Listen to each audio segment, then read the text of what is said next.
Hello, good evening students. आज हम video में करते हैं पीसीआई के मेंबर, स्टेट फार्मेसी काउंसिल के मेंबर और जो फॉर्म नंबर होते हैं, डिफरेंट डिफरेंट लाइसेंस नंबर होते हैं, जैसे कि सेल के लिए, मैन्युफैक्चरिंग के लिए, कॉस्मेटिक्स के लिए, होम्योपैथिक मेडिसिन के लिए, इनके लिए काफ़ी इंपॉर्टेंट है। ये थ्योरी पोर्शन है आपका, फिर इनके बाद इनके एमसीक्यूज करेंगे।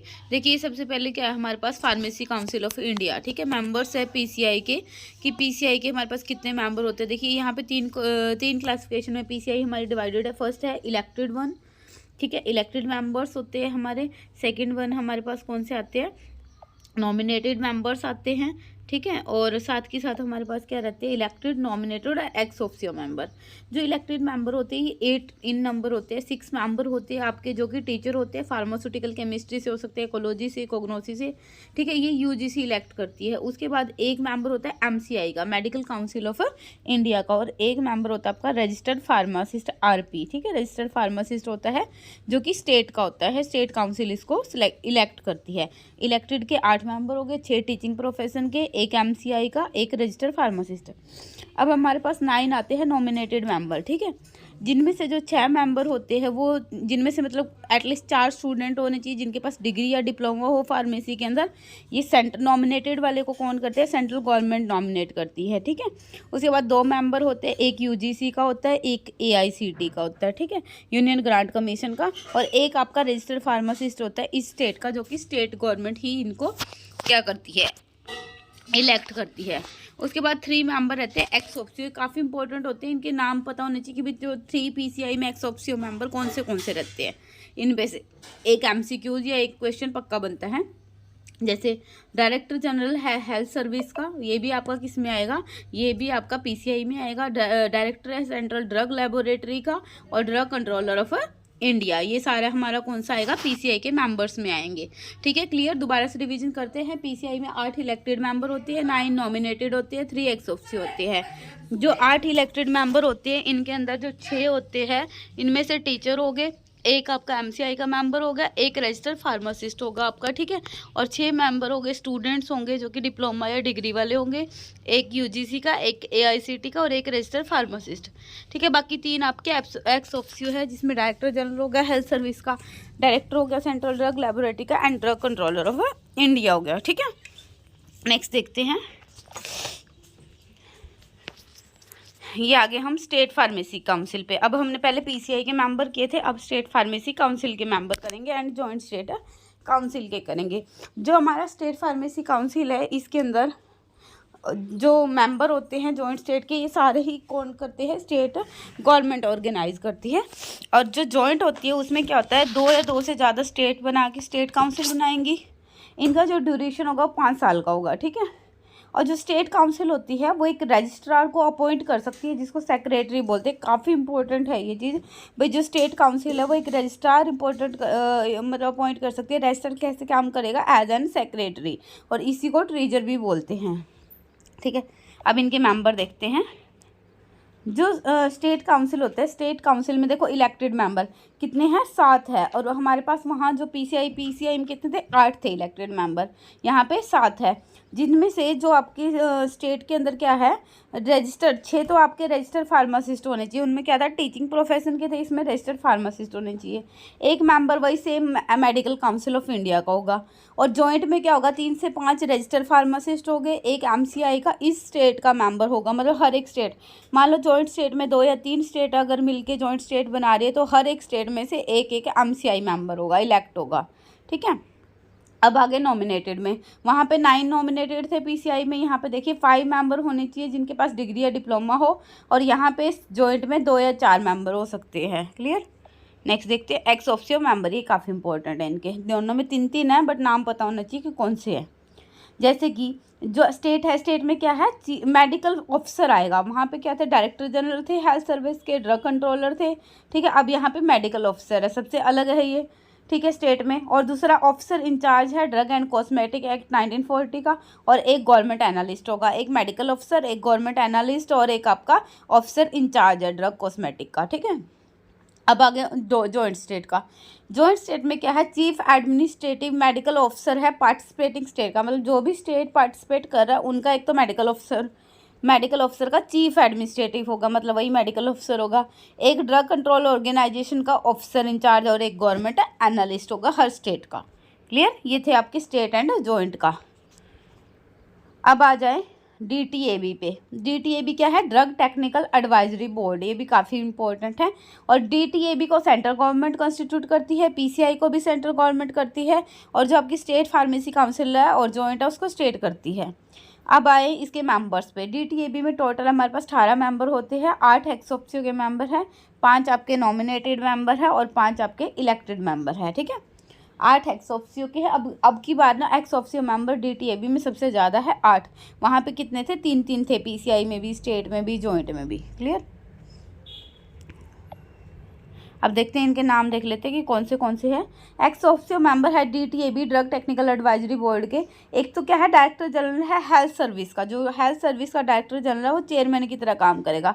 एक इंडिया का ड्रग कंट्रोलर होगा। एक सेंट्रल ड्रग लैबोरेटरी जो हमारी कोलकाता में है उसका डायरेक्टर है। एक सेंट्रल रिसर्च इंस्टीट्यूट जो कसौली में है उसका डायरेक्टर है। एक क्या है? इंडियन वेटरनरी रिसर्च इंस्टीट्यूट, कहाँ पे? इज्जत नगर में, उसका डायरेक्टर होगा। एक सेंट्रल ड्रग रिसर्च इंस्टीट्यूट जो लखनऊ के अंदर है। देखो इनमें कंफ्यूज नहीं होना। सेंट्रल रिसर्च इंस्टीट्यूट तो कसौली के अंदर है और central drug research institute Lucknow के अंदर है। दूसरा, एक MCI का प्रेसिडेंट होगा और एक PCI का प्रेसिडेंट होगा। क्लियर, ये काफ़ी इंपॉर्टेंट है, इनमें से कुछ भी पूछ सकते हैं। उसके बाद 5 है हमारे पास नॉमिनेटेड, जिसमें से 2% को कौन? सेंट्रल गवर्नमेंट नॉमिनेट करेगी, उन्हीं में से ड्रग कंट्रोलर जो स्टेट है उनके इंचार्ज में से। 1% फार्मास्यूटिकल इंडस्ट्री का होगा जो सेंट्रल गवर्नमेंट नॉमिनेट कर रही है, और 2 गवर्नमेंट एनालिस्ट होंगे, मतलब इनको सारे ही को ही सेंट्रल गवर्नमेंट नॉमिनेट कर रही है। क्लियर, 2% आपके उन्हीं में से ड्रग कंट्रोल इंचार्ज होंगे, 1% फार्मेसी इंडस्ट्री का और 2 गवर्नमेंट एनालिस्ट होंगे। अब आए इलेक्टेड मेंबर्स पे। जो इलेक्टेड मेंबर्स होते हैं, एक टीचर होगा फार्मेसी का, फार्मास्यूटिकल केमिस्ट्री का, मतलब कोई भी इनमें से एक टीचर प्रोफेशन का होगा फार्मेसी में से। ठीक है, जो PCI इलेक्ट करेगी। एक टीचर होगा मेडिसिन का, देखिए जिसको MCI इलेक्ट करेगी। देखो PCI इलेक्ट करेगी फार्मेसी के टीचर को, MCI इलेक्ट करेगी medical council of India medicine के टीचर को। एक होगा फार्माकोलॉजिस्ट इसमें से, जो Indian council of medical research जिसको क्या करेगी? इलेक्ट करेगी। 1% होगा सेंट्रल मेडिकल एसोसिएशन काउंसिल का, मतलब जो सेंट्रल मेडिकल एसोसिएशन काउंसिल द्वारा इलेक्ट होगा। 1% इलेक्ट करेगी इंडियन फार्मास्यूटिकल एसोसिएशन APA। ठीक है, ये काफ़ी मतलब इम्पोर्टेंट है भाई, ये देख लेना सारे। नेक्स्ट देखिए, अब क्या है? DPCO and DPCO 2013। जो चीज़ इंपॉर्टेंट है बस वही कर रहे हैं हम इस वीडियो में, लंबा नहीं खींचेंगे इसको। जो ड्रग प्राइस कंट्रोल ऑर्डर था ये हमारा सबसे पहले 1995 के अंदर आया था। ठीक है, DPCO हमारा कब आया था? 1995 में। उसके बाद इसकी अमेंडमेंट हुई 2013 के अंदर। अब इन दोनों में हम डिफरेंस देखते हैं कि क्या डिफरेंस आया है। जो DPCO 1995 था, ये इसेंशियल कमोडिटीज़ एक्ट जो 1995 है वो इसको गवर्न कर रहा था। और जो DPCO 2013 आया है आपका, वो national pharmaceutical pricing authority NPPA जो है वो इसको क्या कर रही थी? गवर्न कर रही थी। इसके अंदर क्या था? 384 ड्रग्स थी जो कि इस एक्ट के अंडर आ रही थी। उसके बाद जो DPCO 1995 था वो 74 ड्रग्स के प्राइस को रेगुलेट कर रहा था, मतलब इनका प्राइस को रेगुलेट करने का काम है। और जो DPCO 2013 आया वो 652 ड्रग्स के प्राइस को रेगुलेट कर रहा था। इसमें क्या था? जो 1995 का DPCO ये क्या कहता है? एक बार अगर प्राइस फिक्स हो गया तो वो चेंज नहीं होएगा। बट इसमें क्या था? अगर प्राइस आपने एवरेज मतलब जो सिंपल एवरेज प्राइस रखा है उसको आप लोअर भी कर सकते थे मार्जिन के अकॉर्डिंग। उसके बाद जो रिटेलर का मार्जिन था 1995 वाले में 16% था, बट जो 13 में आया उसका भी रिटेलर मार्जिन 16% है, बट होलसेल वाला 8% है। अब उसके बाद ये फॉर्मूला है, ये फॉर्मूला काफ़ी ज़्यादा इंपॉर्टेंट है, मतलब ये क्वेश्चन RRB DT बहुत बार रिपीट है, GPAT में भी रिपीट है, तो आपको ये पता होना चाहिए फॉर्मूला। देखिए जो फॉर्मूला आपका मतलब ये है इसका कि जो प्राइसिंग है, रिटेल प्राइस कैसे कैलकुलेट करेंगे। अगर DPCO 1995 है उसका फॉर्मूला क्या है? RP retail price MC + CC + PM + PC into 1 + MAP plus divide by 100 + AD। ये ध्यान रखना यहाँ पे। RP क्या है? Retail price. MC क्या है? मटेरियल की कॉस्ट। CC क्या है? Conversion cost. PM packaging material की कॉस्ट है। पैकेजिंग की कॉस्ट है, maximum allowable post manufacturing expenses, ये क्या है मैप आपका, और ईडी क्या है एक्साइज ड्यूटी। तो ये फॉर्मूला है भाई, ये ध्यान रखना आप। उसके बाद जो एमआरपी है आपकी, जो डीपीसीओ आया 13 में, उसके अकॉर्डिंग कैसे कैलकुलेट करते हैं, selling price plus local tax देखते हैं। न्यू ड्रग की जब एमआरपी निकालते हैं तो retail price plus local tax, अगर शेड्यूल की देखते हैं तो selling price plus local tax, अगर न्यू की है तो रिटेल प्लस लोकल टैक्स। तो एक शेड्यूल फॉर्मुलेशन की सेलिंग प्राइस कैसे निकालते हैं, उसके लिए फॉर्मूला है PS1 + M/100। PS क्या होता है एवरेज प्राइस जो रिटेलर को जाता है, और M क्या होता है परसेंटेज मार्जिन टू रिटेलर। ये क्लियर है, इसकी स्क्रीनशॉट ले लेना। उसके बाद आ जाए सबसे इम्पोर्टेंट जो हमारे है यहाँ पे, ये है हमारे लाइसेंस के फॉर्म नंबर की, कौन सा लाइसेंस इश्यू कराने के लिए हमें ड्रग्स की सेलिंग के लिए, मैन्युफैक्चरिंग के लिए, तो कितने नंबर ऑफ फॉर्म नंबर में हमें अप्लाई करना पड़ेगा। देखिए सबसे पहले हम करते हैं सेल लाइसेंस की बात, ठीक है। जो भी ड्रग सेलिंग के लिए यूज हो रही है हमारी, तो उस ड्रग के लिए हम कितने फॉर्म नंबर में एप्लीकेशन फॉर्म अप्लाई करेंगे और कितने में हम इशू कराएंगे। जब भी सेल लाइसेंस की बात आएगी आपको याद रखना है 19 और 20, बस 2 नंबर याद रखने हैं आपको। सेल लाइसेंस की बात आएगी क्या याद रखना है, 19 20 ज़्यादातर, उसके बाद 21 भी इसके अंदर इंक्लूड है। 19 20 एंड 21, ये 3 फॉर्म नंबर आपको ध्यान रखने हैं जब भी आप बात करेंगे सेल लाइसेंस के बारे में। क्लियर है। सबसे पहले देखें यहाँ पे जो एप्लीकेशन फॉर्म अप्लाई होगा वो 19 में होगा, और जो इश्यू होगा लाइसेंस वो हमें 20 फॉर्म नंबर में होगा। क्लियर है। एप्लीकेशन का फॉर्म नंबर 19 में अप्लाई करेंगे, मतलब लाइसेंस लेने के लिए हम 19 में एप्लीकेशन फॉर्म नंबर अप्लाई करेंगे और 20 में हमें इश्यू हो जाएगा। जैसे सबसे पहले ड्रग्स का नाम देखिए यहाँ पे, वो वाली ड्रग जो स्पेसिफाइड है schedule C, C1 and X, मतलब जो तीनों की ड्रग आ गई schedule C, C1 and X। इसके लिए जब आप यहाँ पे आपको अलग अलग चीज़ दी गई, एक रिटेल है, एक रेस्ट्रिक्टेड है, एक होलसेल एंड एक होलसेल विद मोटर व्हीकल है। जब भी रिटेल की बात आएगी तो सिंपल फॉर्म नंबर अप्लाई करेंगे हम, ठीक है। इश्यू करने के लिए 20 है, जैसे एप्लीकेशन के लिए 19 होगा। अगर रेस्ट्रिक्टेड की बात होगी तो A लग जाएगा। क्लियर है। जो भी नंबर होगा उसके आगे A लगेगा। अगर होलसेल की बात होगी तो B लग जाएगा। अगर होलसेल विद मोटर व्हीकल होगी तो B लग जाएगा। क्लियर।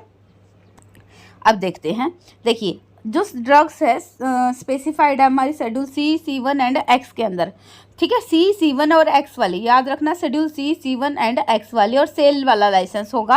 एप्लीकेशन फॉर्म अप्लाई होगा 19 के अंदर, और जो इश्यू होगा वो 20 में होगा। रिटेल के लिए सिंपल 20 लग जाएगा क्योंकि रिटेल है। रेस्ट्रिक्टेड के लिए अभी बताया था मैंने A लग जाएगा तो 20 A हो जाएगा। होलसेल के लिए B लग जाएगा तो 20 B हो जाएगा, और मोटर व्हीकल के लिए B लग जाएगा। क्लियर। ठीक है। अब उसके बाद आ जाएगी नेक्स्ट ड्रग आपकी शेड्यूल X ड्रग्स। उसमें थी schedule C, C1 and X, अब है schedule X drug. X drug में भी 20 रहेगा, ठीक है। बट यहाँ पे F और G, यहाँ सिर्फ 2 ही टाइप के हमें लाइसेंस मिलेंगे, एक रिटेल लाइसेंस और एक होलसेल लाइसेंस। अगर रिटेल है, देखिए रिटेल F छोटा होता है, G ग्रैंड बड़ा होता है, ठीक है। तो होलसेल के लिए 20 G हो जाएगा और रिटेल के लिए 20 F हो जाएगा। क्लियर। नेक्स्ट देखिए C, C1 एक्सक्लूडिंग X। अब क्या है, X को एक्सक्लूड कर दिया। पहले हमने पढ़ा था C, C1 एंड X, जिसमें 20 हमने पढ़ा था, 20 A 20 B वाला, ये वाला। अब हम अपने पास क्या गया, एक्सक्लूडिंग X। अगर X को नहीं मतलब निकाल देंगे, X को सिर्फ C एंड C1 की बात करेंगे तो 21 आएगा। याद रखना क्या आएगा नंबर 21। अगर आपकी C, C1 एंड X वाली है तो 20 है, अगर C, C1 और X को एक्सक्लूड कर देंगे तो 21 आएगा। इसके लिए 21 क्या है, रिटेल के लिए है, रेस्ट्रिक्टेड के लिए A लग जाएगा, होलसेल के लिए B and wholesale with motor vehicle के लिए B लग जाएगा। क्लियर। याद हो गया। एप्लीकेशन फॉर्म अप्लाई किया हमने 19 के अंदर, ठीक है। इश्यू हुआ हमें 20 के अंदर। अगर आपकी C, C1 एंड X वाली है तो क्या होएगा आपका A एंड B हो जाएगा, मतलब वो लग जाएगा। रेस्ट्रिक्टेड में A लग जाएगा, होलसेल में B and wholesale with motor vehicle के लिए B, ठीक है। X के लिए वही F और G हो जाएगा। क्लियर। नेक्स्ट देखते हैं, मैन्युफैक्चरिंग लाइसेंस की बात करते हैं हम। अब आ गया मैन्युफैक्चरिंग। पहले हमने सेल लाइसेंस की बात करी थी, सेल लाइसेंस में 19 20 21 याद रखा है। अब मैन्युफैक्चरिंग लाइसेंस, जैसे ही मैन्युफैक्चरिंग लाइसेंस की बात होगी तो हमें याद रखना है 24 25 27 28। मैन्युफैक्चरिंग के लिए 3 4 हमें याद रखने हैं, 24 25 27 28। ठीक है, उसमें याद रखा था 19, 20, 21। अब देखो वही सेम जो स्पेसिफाइड है शेड्यूल C1 एंड X के अंदर, तो 24 और 25 सिंपल लग जाएगा। ठीक है, अप्लाई होगा 24 फॉर्म नंबर में, इशू होएगा 25 के अंदर। अगर X ड्रग की बात होगी तो वहाँ पे क्या था, F और G लगाया था ना हमने, यहाँ पे F और G नहीं है, यहाँ पे सिर्फ F है। X ड्रग के लिए F में 24 F में अप्लाई होगा, 25 F में हमें इशू हो जाएगा। अगर C1 है एक्सक्लूडिंग X है, देखो अब एक्सक्लूडिंग X है, उसमें 21 था, इसमें एक्सक्लूडिंग X के लिए 27 और 28 हो जाएगा। क्लियर, देखिए याद रखिए, जो आपकी सेल लाइसेंस था, सेल लाइसेंस में CC1 एक्सक्लूडिंग X था तो 21 हो गया था। अब CC1 है एक्सक्लूडिंग X है तो 27 और 28 हो जाएगा मैन्युफैक्चरिंग लाइसेंस के केस में। अब देखिए next, CC1 and X drug, अगर तीनों ही ड्रग होगी CC1 एंड X ड्रग, तब 27B और 28B आ जाएगा। क्लियर, अब नेक्स्ट देखिए मैन्युफैक्चरिंग होम्योपैथिक ड्रग्स आ गया। अब होम्योपैथिक ड्रग्स की मैन्युफैक्चरिंग के लिए, जो होम्योपैथिक ड्रग के केस में वही 24-25 रहेगा। मैन्युफैक्चरिंग में मैंने बताया आपको याद रखना है 24, 25, 27, 28 और 31, 32, ये भी है 31 और 32। वैसे जो ये 3-4 ही है, ये याद रखना है आपने सेम। ठीक है, तो अब किसकी बात हो रही है, होम्योपैथी की, तो होम्योपैथी का नाम आता है C लग जाएगा। उनमें F लगा था, जैसे अभी पीछे हमने देखा था X ड्रग्स वाली में CC1 वाले में B लग रहा था। अब यह होम्योपैथिक ड्रग है, होम्योपैथिक ड्रग के केस में क्या लगेगा, अप्लाई 24C में होएगा और इशू 25C में हो जाएगा। ठीक है, अब आगे आयुर्वेदिक सीधा यूनानी ड्रग, अगर आयुर्वेदिक सीधा यूनानी ड्रग है तो D लग जाएगा। क्लियर, होम्योपैथिक के लिए C लग जाएगा, होम्योपैथिक के लिए C लग जाएगा 24-25 के आगे। अगर आपके आयुर्वेदिक सीधा एंड यूनानी वाली ड्रग्स है तो D लग जाएगा। क्लियर, ठीक है, उसके बाद देखिए यहाँ पे 24D होगा, 25D होगा। अगर कॉस्मेटिक की मैन्युफैक्चरिंग की बात होगी तो 31-32 में जाएगा। कॉस्मेटिक का केस होगा 31-32 जाएगा। होम्योपैथिक आएगा तो C लगेगा। अगर आपकी आयुर्वेदिक सीना है तो D लग जाएगा और 24-25 एज इट इज रहेगा। अगर कॉस्मेटिक के लिए लोन लेंगे तो 31A में मिलेगा। ठीक है, उसके बाद देखिए गवर्नमेंट एनालिस्ट जो होता है, जो कि सैंपल ड्रग एंड कॉस्मेटिक का टेस्ट करता है, उसके लिए अप्लाई करेंगे। वो 20 सेक्शन के अंदर गवर्नमेंट एनालिस्ट अपॉइंट होगा। ड्रग इंस्पेक्टर 21 सेक्शन के अंदर अपॉइंट होगा। अपॉइंटमेंट है गवर्नमेंट एनालिस्ट की, वो 20 सेक्शन के थ्रू होगी और ड्रग इंस्पेक्टर की 21 के थ्रू होगी। नेक्स्ट देखिए सेंट्रल इंडियन फार्माकोपिया लेबोरेटरी, जो सेंट्रल इंडियन फार्माकोपिया लेबोरेटरी है वो गाजियाबाद के अंदर है। सेंट्रल ड्रग लेबोरेटरी आपकी कहाँ है, CDL के कोलकाता में। ठीक है, सेंट्रल ड्रग रिसर्च इंस्टीट्यूट कहाँ है, लखनऊ में।